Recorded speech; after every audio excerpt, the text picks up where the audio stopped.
So, ang balita ng mainstream media, para bagang nagtraidor na si Pangulong Duterte sa inyo na dahil merong gentleman's agreement. Kasi ang pinapalabas sa mainstream media at ng mga buwaka ng inang kongresista na mga kaliwa at mga kasabwat ni Lisa, lahat sila yan, ay parang ang sama-sama at tinraidor kayo ni Pangulong Duterte. Si Lisa Tanas na naman ng may pauso niyan at itong si Kuting ng Norte.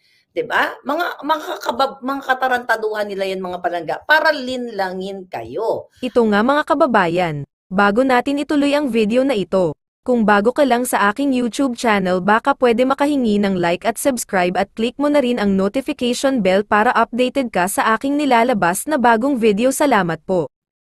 Almuela, Cheryl Hernandez. Okay, ano ang mag-comment kayo dyan? Danny Quezada.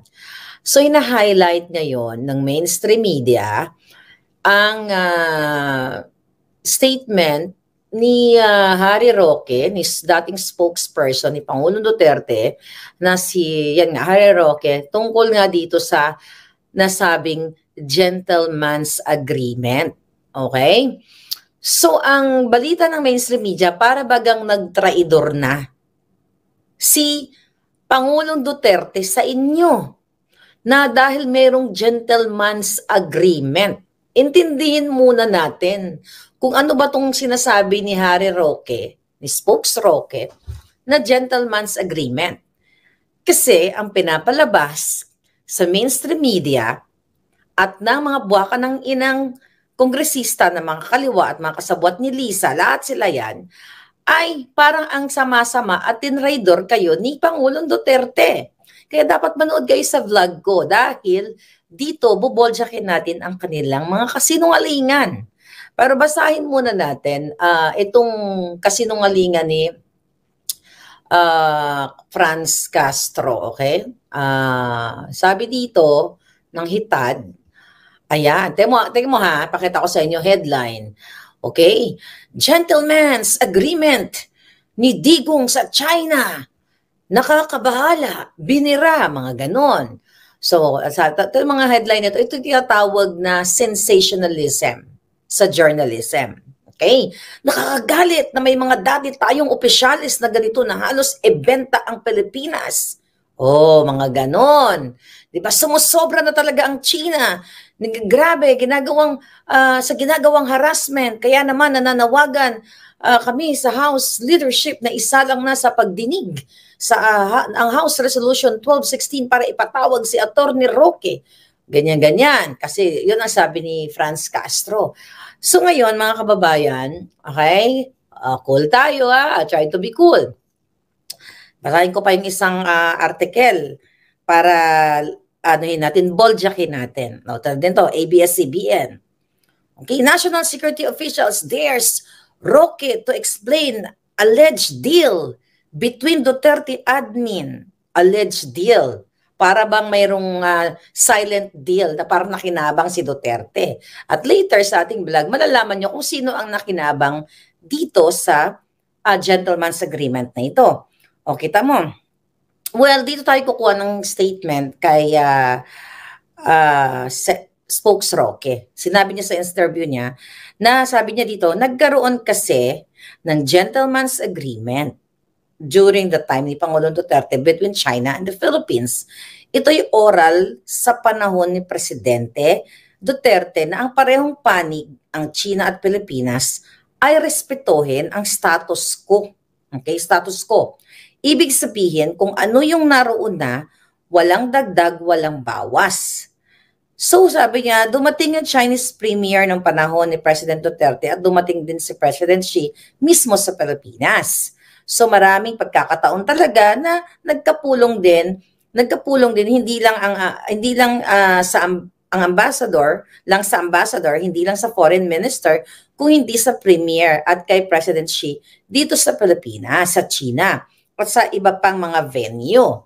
So, mga palangga, tinuwis ng mga buwaka ng inang, of course, si Lisa Tanas na naman ng may pauso niyan at itong si Kuting ng Norte. 'Di ba? Mga katarantaduhan nila yan mga palangga para linlangin kayo. Ngayon ang tanong ko sa inyo mga kababayan, ito bang kasunduan na tinatawag na gentleman's agreement, ito ba'y illegal? Hindi. Kasi bakit ito ginagawa ng mga leaders ng iba't ibang mga bansa? Kasi mga palangga, ito ay para mapanatili, okay, ang peace sa bawat bansa kung meron silang dispute katulad nga sa atin. Kumbaga ang dalawang presidente, ang dalawang bansa ay nag-uusap na pag-usapan na lang natin verbally, okay? Respetuhin natin both parties, although meron nga noong 2018 water canyon din tayo ng China, pero nakuha sa diplomasya. Itong kasunduan na gentleman's agreement, hindi ito dahil nakipagsundo si Duterte dahil may nakuha siya or something. Para ito sa Pilipino na nakiusap siya na sa China, both parties, na magrespetuhan tayo. Huwag tayo mag-away. Diba? Ito nga, kaya sabi ni Spokesrocky, oral. Diba? Verbal na kasunduan. Walang kontrata, kaya nga tinatawag na gentleman's agreement. It's not hindi sinulat sa papel. 'Di ba? So nagkasundo yung dalawang bansa na iset aside muna yung dispute. Sa halip, mga kababayan, ituloy ang matiwasay na pamumuhay ng bawat bansa. Ituloy ang pangangalakal, both ang mga investment chuchu, ituloy ang relasyon, relasyon ng bawat bansa na hindi tayo mag-away-away. Kumbaga, merong hindi pinagkakasunduan, pero yung dalawang parang siguro ang naging ito i-translate ko sa aking sariling lingwahe, parang siguro sinabi ng dalawang ni Pangulong Duterte ay pareng she, wag na muna tayo mag-away, ituloy muna natin itong kasunduan na ito na wag tayong magbang-bang-bang sa panahon ngayon. I-set aside muna natin itong mga dispute na ito. 'Di ba? Kasi hindi maganda ang giyera kahit saan, 'di ba? Kahit saan namang mga palangga, kahit saan namang bansa, hindi talaga magandang nagigiyera tayo. So ito'y kasunduan kasi mga kababayan, nagkaroon sila ng trust sa isa't isa. 'Di ba? Trust sila. Okay, sige, magkasundo tayo na wag muna tayo mag-away-away. Oh. At kapag may nangyari, nagkamali itong mga Chinese yun ang mga nandoon sa Ayungin Shoal, dyan sa West Philippine Sea na sinasabi nila, ayusin natin, hindi solusyon ang giyera.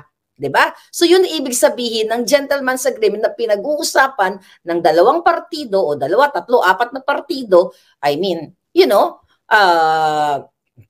bawat panig, 'di ba? Na hindi tayo mag-away-away, hindi tayo makipagbangbangan dahil nga maaapektuhan ang both bansa.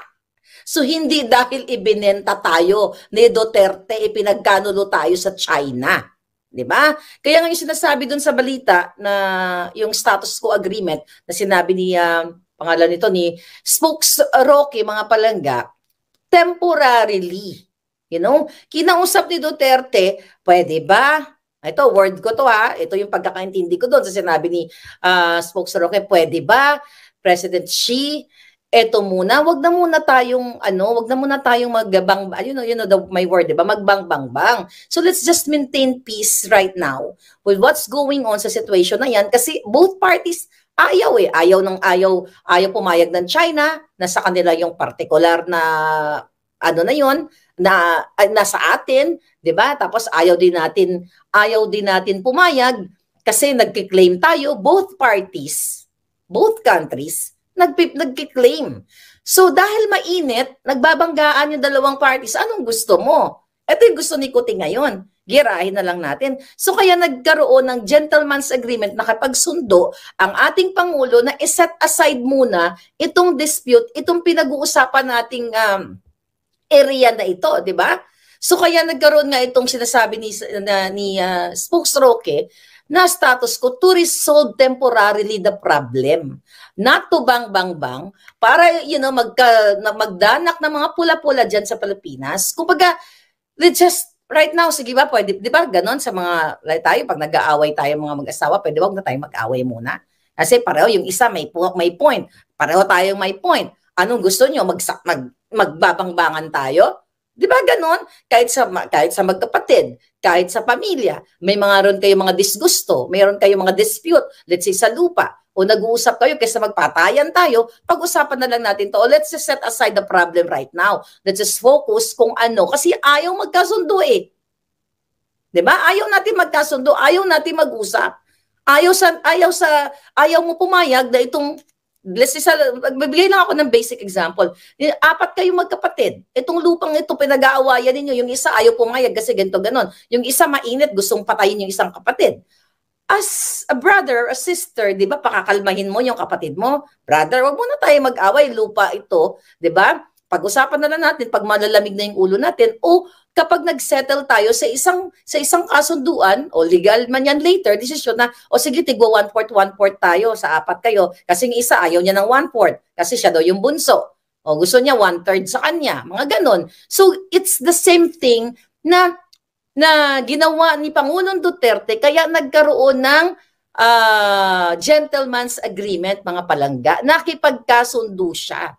Okay? Nakipagkasundo siya dahil yun ang nakikita ni Duterte na ultimate solution for now. Di ba? Ultimate solution for now.